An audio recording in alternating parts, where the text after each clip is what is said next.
Before Europe understood how deeply migration would divide the continent, one moment from Poland went viral. It wasn't a protest or a border clash or a leaked document. It was a single sentence spoken calmly on live television. A sentence that electrified millions and infuriated millions more.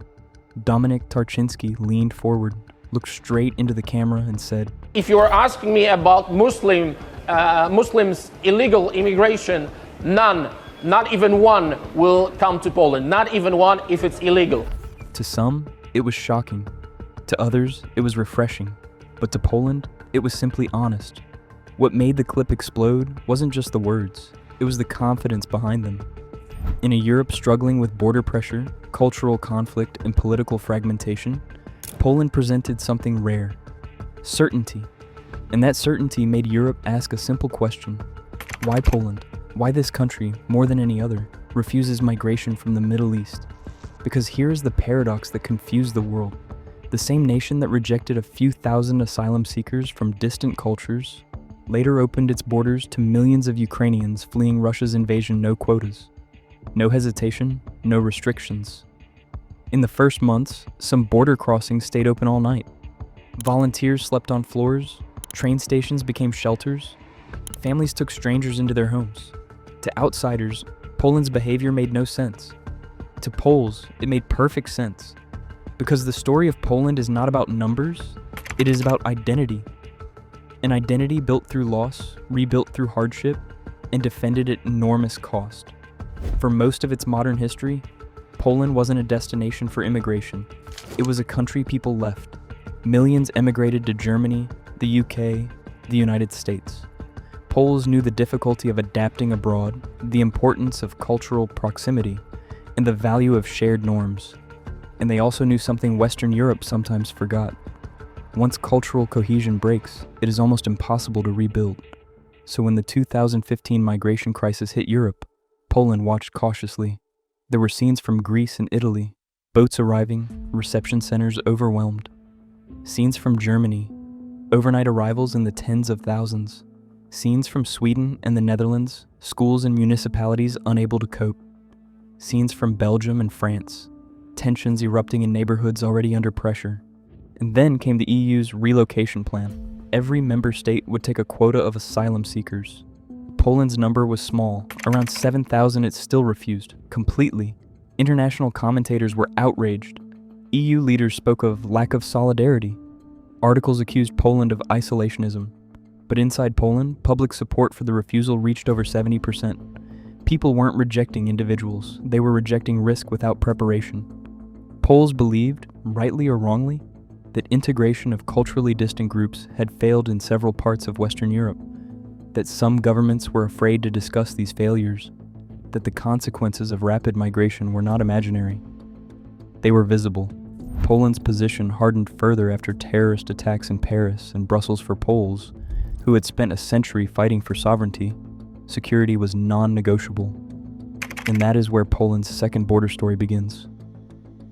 The one fewer Europeans talk about. In 2021, Belarus orchestrated a pressure operation, sending thousands of people, mainly from the Middle East and Africa, toward the Polish frontier. It was not a humanitarian wave. It was a geopolitical weapon, a manufactured crisis designed to destabilize the EU. And Poland responded with one of the strictest border policies in Europe, a 186-kilometer steel barrier. Thousands of soldiers deployed, immediate pushbacks, regardless of reason, under emergency legislation. Night patrols, thermal drones, zero tolerance for illegal crossings. Human rights organizations condemned the pushbacks. The Polish government called it defense, not migration, a matter of sovereignty, not charity. But for many Poles, the logic was simple. If Belarus controls who approaches the border, then Poland must control who crosses it. So between the western border, where millions of Ukrainians entered freely, and the eastern border, where migrants from Belarus were pushed back instantly, two different worlds emerged. To outsiders, it looked like hypocrisy. To Poles, it reflected a deeper calculation. Is this a group we can realistically integrate? Is this a situation driven by genuine crisis or hostile manipulation? Is this migration or is this pressure? And for Poland, the answers were clear. Ukrainians were neighbors. Culturally close, historically linked, and fleeing a war Poland understood better than any Western European capital. People arriving from the Belarusian route were being used as tools by a hostile regime. Different cultures, different crises, different geopolitical stakes, different expected long-term outcomes. And that brings us to the heart of the Polish stance, the part Europe rarely discusses openly. Poland makes migration decisions not only on humanitarian grounds, but on cultural distance, integration feasibility, and national cohesion. The government's argument, backed by most of the population, is simple. A country without strong integration structures cannot absorb large numbers of culturally distant newcomers without risking the very cohesion that holds the society together. It's not a moral judgment, it's a calculation, shaped by history, geography, and trauma. Poland was partitioned, erased, and rebuilt multiple times it survived because its identity stayed intact. For Poles, identity isn't an abstract value, it is a survival mechanism.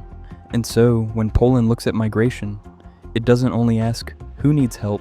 It asks, can we integrate them successfully? Can our society absorb this change without breaking? And who is behind the movement of these people? This is the foundation of Poland's refusal, the reason Tarczyński's words resonated so strongly. Because to Poles, the debate is not about compassion, it is about capacity. Not about morality, about reality. And yet, this certainty hides a much deeper question, one that Poland is only beginning to confront. Because underneath the certainty, underneath the strong borders and political declarations, lies a quieter tension. A tension between what Poland wants to protect and what the future will inevitably demand. For decades, Poland's greatest strength was its cultural homogeneity. Almost everyone spoke the same language, shared similar traditions, celebrated the same holidays, and grew up with the same historical memories. This created something rare in Europe, an extremely high level of social trust. Schools functioned smoothly, local communities were stable, crime was low, political debates were intense, but society was cohesive. Cohesion made the country resilient through every crisis of the last century, and Poles are deeply aware of it. They saw what happened in countries that ignored integration challenges until it was too late. They watched Western Europe try to repair divisions that had grown for decades, and they did not want to import those tensions. So when Poland refused Middle Eastern asylum seekers in 2015 to 2016, the argument wasn't, we don't want them. It was, we aren't prepared. No integration ministries, no multicultural school structures, no language programs, no community networks, no political consensus. A rapid arrival of culturally distant groups without the systems Western Europe spent decades building felt like stepping into chaos. But then came the Ukrainian refugee wave, and for the first time, Poland experienced what mass arrival actually looks like. The emotional response was extraordinary. Poles opened their homes at a scale unseen anywhere else in Europe. Tens of thousands of volunteers mobilized instantly, donations flooded across the country. For a moment, it felt as if national identity and humanitarian duty aligned perfectly. But as the months passed, the practical reality became harder. Schools struggled, hospitals overflowed, municipalities ran out of funds, children needed translators, housing prices rose. Teachers were overwhelmed, even though Ukrainians shared similar cultural backgrounds. Integration still demanded immense effort, proving how fragile migration systems can be even under the best conditions. This experience changed the national conversation. Poles realized something uncomfortable. If welcoming a culturally similar population is this difficult, what would happen with a culturally distant one? This wasn't xenophobia, it was data, experience, pressure, reality. The government began speaking openly about integration capacity. Analysts discussed social absorption limits. Economists warned about demographic stagnation, but also cultural fragmentation. And meanwhile, the Belarus border remained tense, a reminder that migration can also be a weapon. The crisis had not stopped, it simply shifted. Night after night, small groups tried to cross through the forests. Many were misled by smugglers or Belarusian security forces. Some suffered injuries, several lost their lives. But for Poland, the fundamental belief remained the same. A border that is not enforced eventually collapses. So the pushback policy stayed in place. Attempts to cross were not treated as asylum claims, but as security breaches. Humanitarian groups condemned the practice. The government replied that no country can accept entry orchestrated by an adversarial state. This became one of the defining differences between Poland's migration logic and that of Western Europe. Western countries often frame migration as an obligation. Poland frames it as a choice, and a strategic one, but strategy cuts both ways. If Poland closes its doors completely, it faces another problem: its population. The country is aging rapidly. Birth rates are among the lowest in Europe. Millions of Poles have emigrated since 2004. Industries from manufacturing to agriculture depend increasingly on foreign labor. Even now, much of the Polish economy relies quietly on workers from abroad, especially Ukraine, Belarus, Georgia, and Asian countries. Yet this reality rarely appears in political speeches because it contradicts the national story of homogeneity. But numbers do not lie. Poland is beginning to experience what Germany, Spain, and Italy faced decades ago. The moment when economic need collides with demographic decline, and this puts the country in a difficult position. It refuses culturally distant migration, but cannot sustain long-term growth without some migration. It rejected EU quotas, but now depends heavily on foreign workers. It welcomed millions of Ukrainians, but cannot assume they will all stay permanently. Some are already leaving, either returning home or moving to Western Europe for higher salaries. Municipalities that expanded schools and services now wonder if they will remain. Full employers face instability. The labor market tightens again. And that raises the question Poland desperately wants to avoid.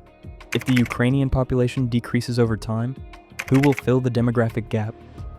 The options are limited, the choices are uncomfortable, and the debate is emotional.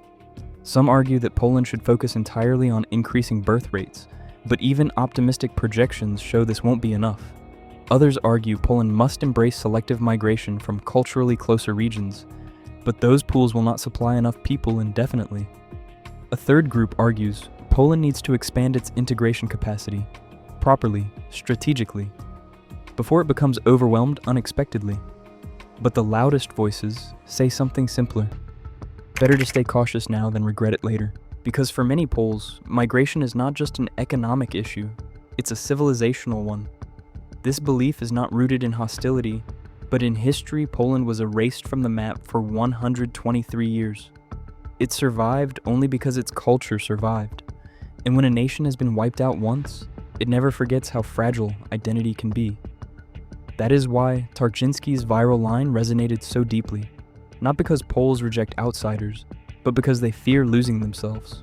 Still, fear alone cannot guide the future, and reaction is not a plan. Poland now stands at a crossroads Europe has already faced, but with the advantage of learning from others' mistakes, the question is whether it will use that advantage. Poland's crossroads is not just about numbers, borders, or labor shortages. It is about something far more delicate, the invisible thread that holds a society together. For decades, Poland's strength came from the fact that almost everyone shared the same expectations of public life. How schools should function, what rules apply in public spaces, what values matter, what traditions shape the year, and which unwritten norms govern daily life. These things were not debated, they were simply assumed. And when assumptions are shared by millions, a society becomes stable. But integration challenges begin when those assumptions are not shared anymore. Poland's refusal to accept Middle Eastern refugees in 2015 wasn't framed domestically as a judgment on individuals.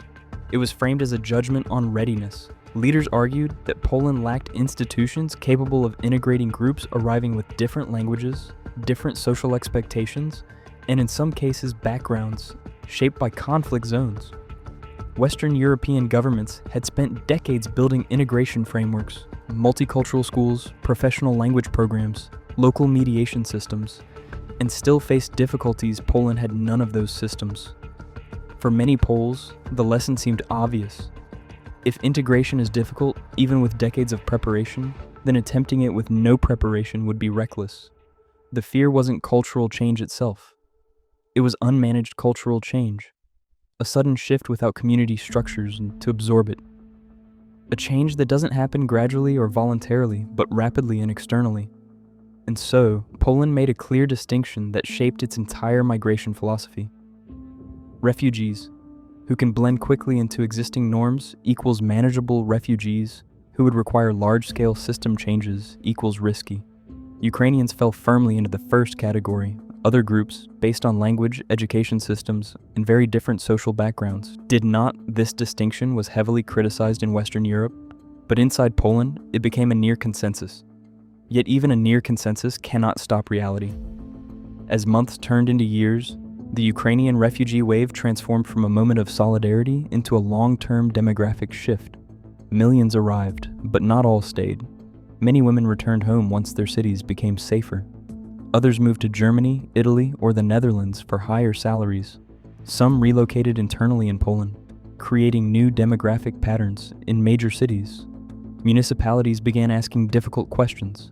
How many people will remain in the long run? Should schools add permanent Ukrainian language support? Should the curriculum change? Will the job market depend on Ukrainian workers permanently? And if this population decreases, who fills the gap? These questions forced Poland to confront a truth it had avoided. Avoiding migration does not solve demographic decline. It only delays the moment when tough decisions must be made, and those decisions will define Poland's future. Some economists argue that Poland must deepen its strategy of accepting culturally closer migrants from neighboring countries with similar historical experiences, or regions with strong Polish diasporas. Others say the country cannot rely on a shrinking list of culturally close nations forever. A few propose a selective, skill-based model similar to Canada or Australia, and some continue to argue for near-zero migration, insisting that security and stability outweigh economic pressure. But the debate often misses something fundamental. Poland doesn't just fear cultural fragmentation. It fears losing the lessons of its own history over centuries. Poland was divided between empires, pressured by foreign powers, and forced to fight for its language and traditions. This historical trauma is not political rhetoric. It is an emotional inheritance. It shapes how Poles react to anything that feels externally imposed, rapid, or irreversible. This is why EU quota proposals hit Poland harder than other nations. It wasn't the number, it was the sense of losing control. Poland's migration policy, at its core, is about who decides. Poland insists that it decides. And that insistence is reinforced by what happened on the Belarus border. When the Belarusian regime began directing migrants toward Poland as a geopolitical tactic, it wasn't perceived as a humanitarian crisis. It was perceived as a form of attack, a way to test vulnerabilities and create internal tension.